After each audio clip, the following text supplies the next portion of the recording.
بسم اللہ الرحمن الرحیم نحمدہ و نصلی علی رسولہ الکریم اما بعد۔ دوستو عزیزو، انسان غور کرے کہ دنیا میں بہت سے تنظیمیں ہیں، بہت سے ادارے ہیں، بہت سے جماعتیں ہیں، سب کام بھی کر رہے ہیں، اور دنیا میں سارے ہی دنیا کے اندر یہ واویلا ہے کہ بھئی کئی چیزیں ہیں کہ بھئی یہ صحت کے لیے ضروری ہے، انسان کے لیے ضروری ہے۔ اب آدمی کے لیے سوچتا ہے، کوئی بولتا ہے ورزش کرو یہ ضروری ہے، کوئی بولتا ہے غذا پر خیال رکھو یہ ضروری ہے۔ انسان کے اپنے جسم کے لیے، انسان کے لیے ضروری بہت اہم ہے، یہ انسان کے طبیعت کے لیے، انسان کے مزاج کے لیے، انسان کے لیے ضروری ہے۔ اس کے لیے تو محنت کرتا ہے، لیکن غور کریں کہ یہ ساری چیزیں ہیں، لیکن کوئی ایسا نہیں دنیا میں کہ بھئی انسانیت کی فکر کرے۔ انسانیت، یہ تو نبیوں کا طریقہ تھا کہ وہاں نبیوں نے انسانیت کے لیے محنت کی، انسان بنایا۔ انسانیت پر محنت ہونی چاہیے۔ جب تک انسانیت نہیں ہوگی، اب ساری محنت کیوں ہو رہی ہے؟ انسان کے لیے ہو رہی ہے کہ وہ بتا رہے ہیں کہ باغات، باغیچے جتنے جو ہیں، پارک بنائے جا رہے ہیں، سب کہہ رہے ہیں کہ بھئی اس میں سیر و تفریح کریں گے تو صحت بنے گی۔ کس کی صحت بنے گی؟ بھئی انسان کی۔ تو انسانیت ہی نہیں ہے۔ انسان کہاں ہے؟ آج کل ملنا مشکل ہو رہا ہے۔ انسانیت نہیں، انسانیت آ جائے، انسانیت پر محنت ہو کہ انسان بن جائے، آدمی جو ہے انسان بن جائے، اس کی محنت کی کسی فکر نہیں ہے۔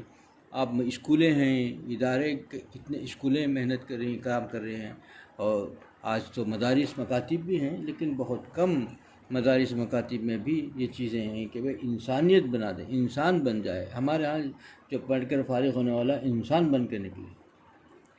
علم تو ملتا ہے، آج کے سارے اداروں سے علم تو ملتا ہے، لیکن انسانیت کا درس انسان بنا کے باہر کر دے، انسان بن جائے، اس پر فکر نہیں ہوتی۔ اس پر فکر کتنا ضروری، سب سے اہم تو وہی تھا۔ سارے چیزوں کا مرکز کیا ہے؟ سارے چیزوں کی، سارے دنیا کے اندر جتنے چیزوں کی فکر کرتا ہے، سب انسان کے لیے فکر کرتا ہے، لیکن انسانیت ہی نہ ہو تو پھر اس کے اندر کیا رہ جائے گا؟ کیسے فائدہ ہو سکے گا؟ کس طریقے سے فائدہ حاصل کر سکے گا؟ بھئی انسانیت سب سے اہم ہے۔ تو انسان بن جائے۔ انسان سے کیا ہے مراد؟ کیا ہے؟ بھئی انسان بنے گا تو خالق کو پہچانے گا۔ پہلے انسان جو بنے گا تو خالق کو پہچانے گا۔ جب خالق کو پہچان لیا، اس کی ایک مخلوق سے محبت ہو جائے گی۔ ایک مخلوق سے، کوئی مخلوق اس کے ذات سے چونٹی کو بھی تکلیف نہ ہو، یہ بھی اللہ کی مخلوق ہے۔ یعنی اللہ تعالیٰ خالق سے اتنی محبت کہ اس کی مخلوق کی ساری چیزوں سے اس کی محبت، خالق کے لیے، خالق کی خاطر محبت۔ دوستو عزیزو، یہ اصل ہم کو سوچنا چاہیے۔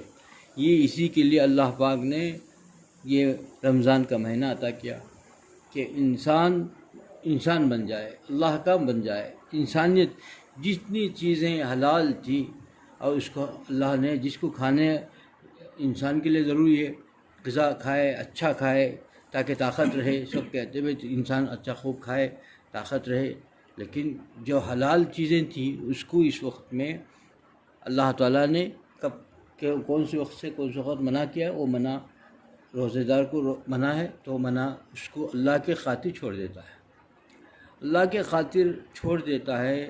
لیکن یہ اللہ کے خاطر تنہائی میں ہے، کوئی نہیں دیکھ رہا ہے، کوئی انسان بھی نہیں دیکھ رہا ہے، کوئی قانون پکڑنے والا بھی نہیں ہے اس کو۔ اس وقت بھوک لگ رہی ہے، پیاس لگ رہی ہے، اور کئی چیزیں ایسے ہیں جس سے اس کو بہت تڑپ رہا ہے، لیکن سب چھوڑ دے رہا ہے، کوئی نہیں دیکھ رہا ہے۔ اگر یہ چھپ کے کھا لے کمرے میں بیٹھ کر کے، کوئی بھی اس کو روزہ دار ہی سمجھے گا، ساری دنیا اسے روزہ دار ہی سمجھے گی، سارے انسان اس کو روزہ دار سمجھے گا، کوئی دیکھنے والا نہیں ہے۔ انسان کوئی دنیا میں کوئی انسان دیکھ نہیں رہا ہے، لیکن یہ خالق اللہ دیکھ رہا ہے۔ یہ خوف اس کو اتنا ستا رہا ہے کہ تنہائی میں بھی کتنی شدت کی پیاس لگ رہی ہو۔ بسا اوقات کسی انسان کو ایسی پیاس لگ جاتی ہے کہ زبان جو ہے تعلق لگنے لگتی ہے، تڑپنے لگتا ہے، زبان سے تھوک بھی نکلتا ہے، تھوک بھی سوکھ جاتا ہے، اس زبان سے کچھ پانی بھی نہیں نکلتا، بڑی تکلیف میں رہتا ہے، اتنا زبان کاٹے دار۔ پھر بھی ایک قطرہ پانی پی لے کیا مجال ہے، گھبراتا ہے۔ اتنا گھبراتا ہے، وضو کرتے ہوئے گھبراتا ہے، وضو میں پانی منہ میں لیتے ہوئے گھبراتا ہے کہیں حلق سے نہ اتر جائے، زبان تک آئے حلق پر نہ جائے، اتنا سوچ سمجھ کے استعمال کرتا ہے۔ پانی کو استعمال کرنے میں، منہ میں کلی کرنے میں بڑا خوف رہتا ہے اس کو، کہیں ایک خطرہ، منہ میں لینے کے بعد کون دیکھتا ہے؟ وضو کرتے ہوئے بھی دیکھا گیا تو اندر چلے گا، کسی کو پتہ بھی نہیں، لیکن وہ خوف ہے اللہ کا۔ جب یہ خوف ہے ان چیزوں سے، لیکن انسان گناہوں سے نہ بچے، آنکھ کان ناک سے گناہ ہو رہے ہوں تو یہ کوئی فائدہ نہیں دے گا۔ جس طریقے سے آدمی مفرحات استعمال کرے، خوی تقویت دینے والی چیزیں استعمال کرے، لیکن پرہیز نہ رہے تو کوئی فائدہ نہیں۔ یہ تو ہم سب جانتے ہیں کہ آدمی بادام کھا لے، پستہ کھا لے، کتنے مقویات کھا لے، اور جو ہے خمیر ابریشم کا استعمال کر لے، لیکن ساتھ ہی ساتھ وہ ایسی چیز جس سے نقصان ہونے والی چیزوں، سنکھیا کھا لے، زہر کھا لے، تھوڑا سا چکھ لے، تو سب بولیں گے میں پاگل ہے، کیا فائدہ اتنا کھا کے کیا کر دیا۔ سبھی سمجھتے ہیں اس بات کو، لیکن اس بات کو کیوں نہیں سمجھتا انسان کہ اتنا تو کرتا ہے اللہ کے خوف سے، تنہائی میں بھی کوئی نہیں دیکھتا، وہاں بھی اللہ کے خوف سے جو ہے روزہ تو رکھ لیا، روزے میں جو چیزیں منع ہیں وہ خالی کھانے پینے کی منع کی چیزیں کو تو بچ گیا، لیکن آنکھ اور کان زبان سے جو گناہ ہو رہے ہیں اس سے بچنے کا کوئی اہتمام نہیں ہے رمضان میں۔ تو اس رمضان کا کوئی فائدہ نہیں ہوگا انسان کو، کیونکہ یہ رمضان کا مہینہ یہ ایک ایسا مہینہ ہے، جیسے سمجھیے کہ ایک مثال کے طور پر ایک زمانہ تھا کہ آدمی بیل گاڑی سے سفر کرتا تھا، پیدل سفر کرتا تھا، ایک جگہ سے دوسری جگہ جانے کے لیے ایک مدت درکار تھی، اور پھر اللہ نے ہوائی جہاز کا سفر کرا دیا، کتنے منٹوں میں اور گھنٹوں میں سفر ہو جاتا ہے۔ اب بول سکتے ہیں یا ایک گھنٹے میں یہاں سے فلاں جگہ فلاں پہنچ گیا، جو دنوں کا سفر تھا۔ اسی طریقے سے یہ رمضان جو اللہ نے دیا تھا، جو سال کے جو اللہ کا قرب تھا، وہ ایک جو ہے گھنٹوں میں وہ قرب حاصل ہو جاتا ہے۔ اس کا ایک ایک لمحہ بھی قیمتی ہے۔ وہ تو سمجھ میں آ گیا بھائی، وہ پہلے ایسا تھا، آج تو ہم دیکھیے کتنے جہاز پہنچ جاتے ہیں، یہ تو سمجھ میں آئے گا۔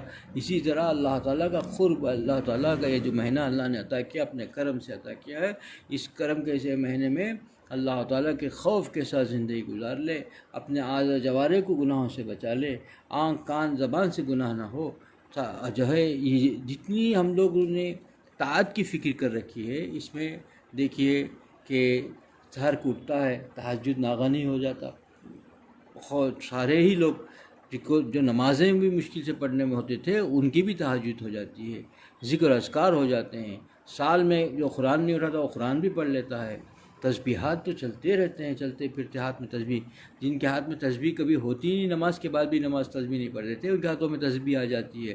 سبھی چیزیں ہو رہی ہیں، یہ جو جتنے نیک اعمال ہیں سب کر رہا ہے، لیکن گناہوں سے نہیں بچ رہا ہے۔ انسان گناہوں میں اور گناہوں سے بچنے کی کوئی فکر نہیں ہے، جیسی پہلے زندگی گزرتی تھی ویسے ہی زندگی رمضان میں بھی گزری تو اس کا کوئی فائدہ نہیں ہوگا۔ یہ اللہ تعالیٰ کا قرب حاصل کرنے کا مہینہ ہے۔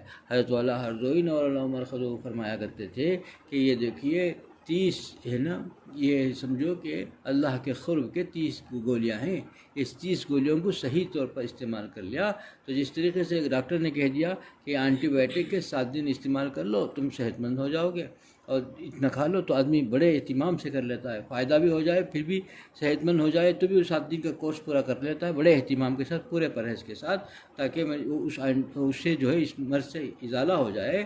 تو اللہ تعالیٰ کا قرب حاصل کرنے کے لیے یہ 30 اللہ نے 30 گولی عطا کی ہے، اس کو 30 گولیوں کو پرہیز کے ساتھ اگر کسی انسان نے جیسا اللہ نے کہا اس طریقے سے استعمال کر لیا تو پھر اللہ کا قرب اور ولایت کا مقام حاصل ہو جاتا ہے، اور یہ اللہ بن جائے گا 30 دن کے اندر۔ ولی اللہ کوئی بڑا مہینوں سالوں کا مجاہدہ نہیں ہے، لیکن بہت آسان ہے کہ گناہوں سے بچ جائے۔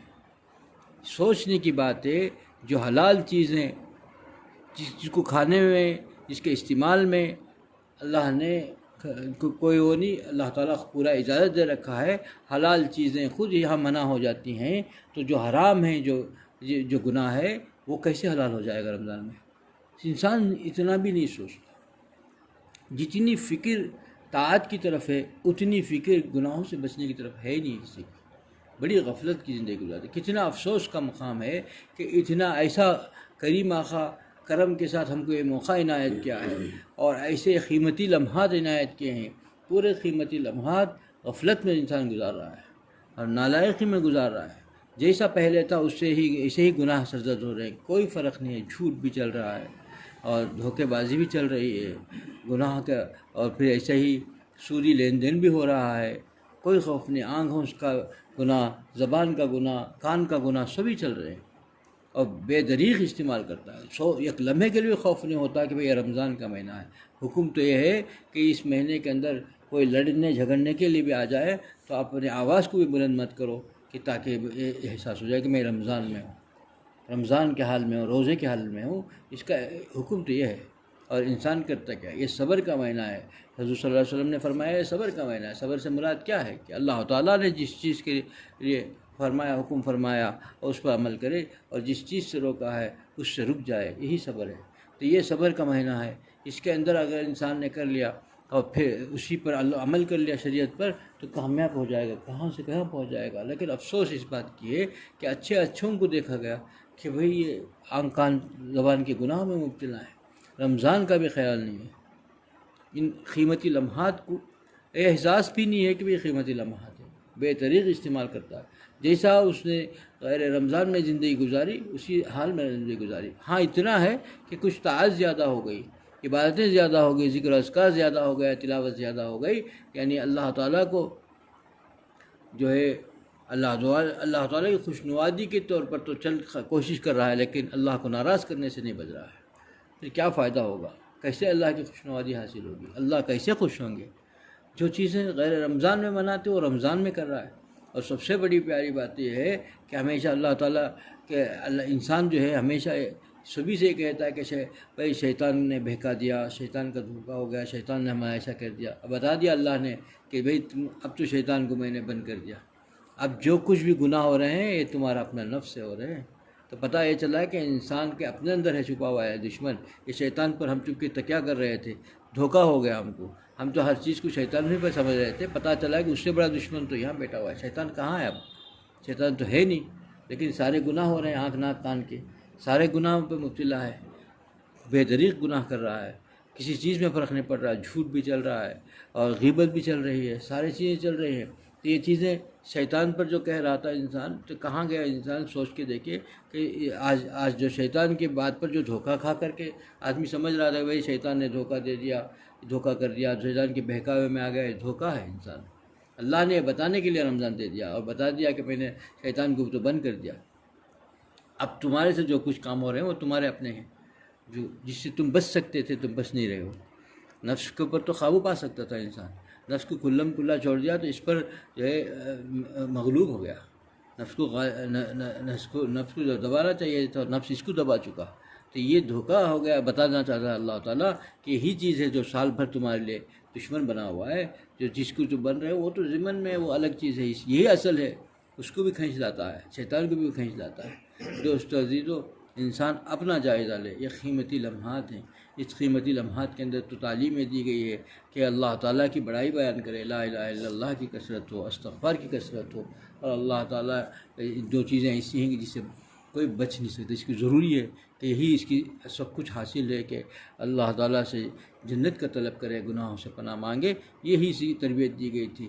آدمی ہمیشہ اللہ کی بڑائی کا ذکر کرتا رہے گا، اللہ کو جو ہے استحضار کے ساتھ کرے گا، تو پھر اس کو موقع ہی نہیں ہوگا، گھبراہٹ ہوگی کہ بھئی کوئی زبان سے نکل جائے، آنکھ کان زبان سے کوئی چیز اللہ کی نافرمانی، اللہ کو ناراض کرنے والا ہو جائے، اس سے گھبراہٹ ہو جائے گی۔ یہ اصل انسان اس کا استحضار نہیں ہے، اللہ کی بڑائی کا، اللہ کی عظمت کا، اللہ کی قدرت کا استحضار کر کے انسان ذکر کرے گا تو پھر گناہوں سے بچنا آسان ہو جائے گا۔ اللہ مجھے بھی اس پہ عمل کی توفیق عطا فرمائے، اللہ آپ لوگوں کو بھی اس پہ عمل کی توفیق عطا فرمائے، سارے امت مسلمہ کو اللہ تعالیٰ گناہوں سے بچنے کی توفیق عطا فرمائے، اللہ مجھے بھی اس پہ عمل کی توفیق عطا فرمائے۔ آخر دعوانا الحمدللہ رب العالمین۔